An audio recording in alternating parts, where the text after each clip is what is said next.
நாளுக்கு நாள் தங்கத்தோட விலை அதிகமாயிட்டே இருக்கு. தங்கத்துல முதலீடு பண்ணோம் அப்படின்னா எந்த வழியில முதலீடு பண்ணலாம், எந்த வழியில முதலீடு பண்ணா அதிகமான பெனிஃபிட் கிடைக்கும் அப்படிங்கறத பத்தி இந்த வீடியோல பார்க்கலாம்.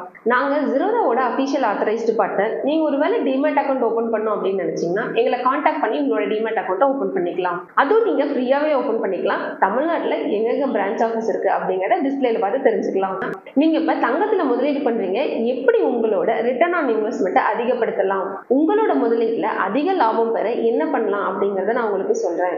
அதாவது ஜிஎஸ்டி எதுவும் இல்லாம, கமிஷன்ஸ் எதுவும் இல்லாம அன்றைய சராசரி தங்க விலைக்கு நீங்க முதலீடு பண்றதுக்கு சிறந்த வழி ஒண்ணு இருக்கு. நீங்க பிசிக்கலா கோல்டு வாங்கும்போது ஜிஎஸ்டி, செய்கூலி, சேதாரம் இந்த மாதிரி சார்ஜஸ் எல்லாம் வரும். ஆனா இந்த மெத்தட்ல அந்த மாதிரி எந்த சார்ஜஸ்மே இருக்காது. அது என்ன மெத்தட் அப்படின்னா gold ETF, exchange traded fund. ETF அப்படிங்கிறது ஸ்டாக்ஸ் எல்லாம் எப்படி எக்ஸ்சேஞ்ச்ல ட்ரேட் ஆகுமோ அதே மாதிரி கோல்டும் எக்ஸ்சேஞ்ச்ல ட்ரேட் ஆகும். இதுல பையர் அண்ட் செல்லரோட லிக்விடிட்டி இருக்கும். அவங்களோட இன்ட்ரெஸ்ட்டை பொறுத்து பிரைஸ் வந்து அப் அண்ட் டவுன் ஆகும். ஆனா இதுல எல்லாம் உங்களுக்கு ஒரு கன்ஃபியூஷன் இருக்கும். எந்த ETF சூஸ் பண்ணலாம், அதுல எப்படி இன்வெஸ்ட் பண்ணலாம் அப்படிங்கிற டவுட் இருக்கும். முதல்ல நீங்க என்ன புரிஞ்சுக்கணும் அப்படின்னா ETF அப்படிங்கிறது தங்கத்தோட விலையை நேரடியா பின்தொடரும் ஒரு முதலீடு வகை தான் ETF. நான் முன்ன சொன்னது போல ஜிஎஸ்டி இல்லாம, மேக்கிங் சார்ஜஸ் எதுவுமே இல்லாம நீங்க மற்ற ஷேர்ஸ் எல்லாம் எப்படி வச்சிருக்கீங்களோ அதே மாதிரி தான் இந்த ஷேர் உங்களோட டிமேட் அக்கௌண்ட்ல இருக்கும். இதை நீங்க எப்ப வேணா வாங்கலாம் அண்ட் எப்ப வேணா விற்கலாம். இந்த ETFல நீங்க இன்வெஸ்ட் பண்ணோம் அப்படின்னா முதல்ல உங்ககிட்ட ஒரு டிமேட் அக்கௌண்ட் இருக்கணும்.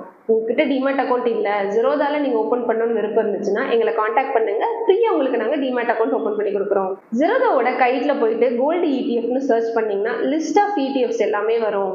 இப்போ நீங்க பாக்குற லிஸ்ட்ல எதை சூஸ் பண்ணலாம் அப்படின்னு உங்களுக்கு ஒரு கன்ஃபியூஷன் வரும். அதை 2 பேராமீட்டர் வச்சு எப்படி சூஸ் பண்ணலாம் அப்படிங்கறத நம்ம பார்க்கலாம். ஃபர்ஸ்ட் வந்து எக்ஸ்பென்ஸ் ரேஷியோ, அதாவது அந்த ETF வச்சிருக்க கம்பெனி எவ்வளவு கமிஷன் வாங்குறாங்க அப்படிங்கறத நம்ம செக் பண்ணணும். சாதாரணமா கோல்டு ETFக்கு 0.2% இருந்து 0.5% வரை கமிஷன் இருக்கும். எந்த கோல்டு ETFல எக்ஸ்பென்ஸ் ரேஷியோ கம்மியா இருக்கு அப்படிங்கறத நீங்க ரிசர்ச் பண்ணி பாருங்க. அடுத்து ட்ராக்கிங் எரர், தங்கத்தோட உண்மையான விலையில இருந்து ETF விலை எவ்வளவு பொருந்தது அப்படிங்கறத நம்ம ட்ராக் பண்ணோம். எந்த ஃபண்ட்ல ட்ராக்கிங் எரர் கம்மியா இருக்கோ அதை தான் நம்ம சூஸ் பண்ணணும்.